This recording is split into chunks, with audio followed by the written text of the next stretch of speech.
Iran ने जब हमला किया तो पाकिस्तान फिर से वही कांप रहा है। समझ नहीं आ रहा, चुप्पी साध ली है इस हमले पर। यह जानकारी आपको दे रहा हूं, पाकिस्तान के कार्यवाहक प्रधानमंत्री हैं, दावोस में हैं दर्शकों, और ईरान हमले पर कुछ भी नहीं कह रहे हैं। दावोस में उनसे सवाल हुआ, बिना बोले वहां से निकल गए। वहां क्या हुआ यह जरा आप देखिए।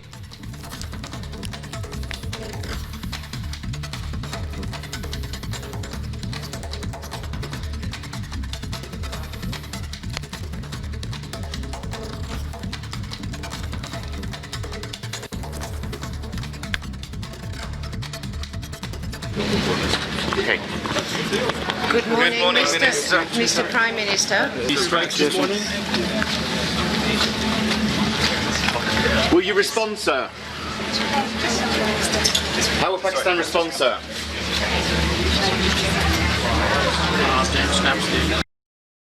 तो देखा दर्शकों आपने, एक कार्यवाहक प्रधानमंत्री पाकिस्तान के, लेकिन पाकिस्तान हमले में दहल उठा है और ये कुछ भी नहीं कह रहे हैं। अब मैं आपको बताने वाला हूं ईरान ने हमला कैसे किया। ये आप देखिए, एमाद बैलिस्टिक मिसाइल, इससे जोरदार हमला किया गया है, लेकिन ऐसे और हथियार ईरान के पास हैं। अगली तस्वीर दिखाइए जरा, कौन कौन से बड़े हथियार जो पाकिस्तान में कहर बरपा रहे हैं। ईरानी गद्र 110 ये भी मिसाइल है और ये सबसे खतरनाक मिसाइल मानी जाती है ईरान की। ईरान के पास और भी हथियार हैं, दिखाइए जरा अगली तस्वीर। ईरानी डस्पुल मिसाइल, ये मिसाइल ईरान को बहुत ताकतवर बनाती है दर्शकों। और आपको याद होगा, हाल ही में युद्ध में ईरान ने इसी तरह से अपने आप को मजबूत बताया था।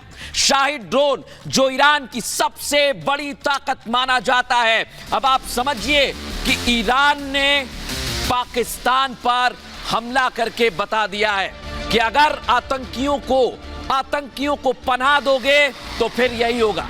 ये आप देख रहे हैं शाहिद ड्रोन, इससे भी ईरान अपने आप को मजबूत मानता है। लेकिन अब आपको यह समझना होगा कैसे हमला किया गया है, कैसे पाकिस्तान पर ईरान ने हमला किया, भारत की इसमें कितनी बड़ी भूमिका रही है, यह भी मैं आपको बताने वाला हूं। क्योंकि मोदी ने एक दूत पाकिस्तान पर जब हमला हुआ उससे पहले ईरान भेजा। एयर स्ट्राइक को भारत से लोग जोड़ रहे हैं, कैसे सोशल मीडिया पर कनेक्टिंग पोस्ट इस हमले को जोड़ा जा रहा है। लोग कह रहे हैं कि प्रधानमंत्री नरेंद्र मोदी के इशारे पर पाकिस्तान में एयर स्ट्राइक हुई है। क्यों? भारतीय विदेश मंत्री ईरान के दौरे पर थे दर्शकों, एस जयशंकर, और ईरान के राष्ट्रपति से उन्होंने मुलाकात की। 15 जनवरी को रईसी से उनकी मुलाकात हुई है, जो आप तस्वीर देख रहे हैं, और आतंक से मिलकर लड़ने का प्लान बनाया, यानी आतंकियों को सबक सिखाएंगे। और 2 दिन बाद क्या होता है, पाकिस्तान में एयर स्ट्राइक हो गई, दहल उठाए पाकिस्तान। और यह महज एक संयोग है या कोई बड़ा संदेश है, यह सवाल बना हुआ है, क्योंकि दुनिया जानती है पाकिस्तान में आतंकियों को पनाह दी जाती है और भारत इसका कई मंचों पर विरोध कर चुका है। प्रधानमंत्री ने भी विरोध किया है और अमेरिका ने पाकिस्तान में लादेन को ढेर किया था। हमने आपको तस्वीर दिखाई, पुलवामा के जवाब में भारत ने घुसकर मारा था आतंकियों को। और अब पाकिस्तान में हाफिज सईद और दाऊद छुपे हुए हैं। ईरान की एयर स्ट्राइक के बाद क्या भारत भी कोई बड़ा एक्शन ले सकता है? हाफिज सईद को ढेर किया जा सकता है और डॉन यानी दाऊद को भी क्या घुसकर मारेंगे? आतंकियों को फिर भारत घुसकर मारेगा? ये सवाल अब बहुत बड़े हो गए हैं। इसी पर हम चर्चा करेंगे, खास मेहमान हमारे साथ जुड़ेंगे, लेकिन उससे पहले दिखाते हैं पाकिस्तान में ईरान की एयर स्ट्राइक पर यह खास रिपोर्ट।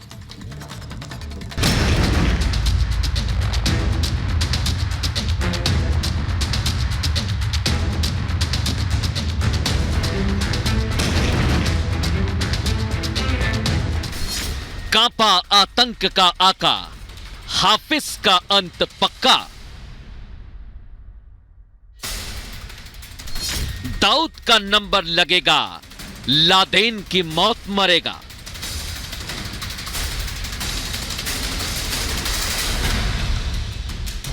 हिंदुस्तान को जख्म देने वाले दहशतगर्दों के अंत की तारीख तय हो चुकी है।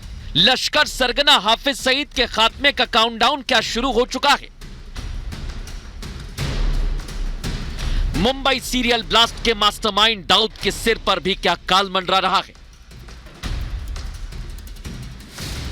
पाकिस्तान में छिपे बैठे भारत के सबसे बड़े दुश्मन के बुरे दिन शुरू हो चुके हैं, क्योंकि अब पूरी दुनिया आतंक के खिलाफ भारत के साथ खड़ी हो गई है। As you all know, India has a long-standing and uncompromising position against terrorism in all its forms and manifestations. Modi सरकार ने अंतर्राष्ट्रीय स्तर पर आतंकिस्तान को बेनकाब कर दिया।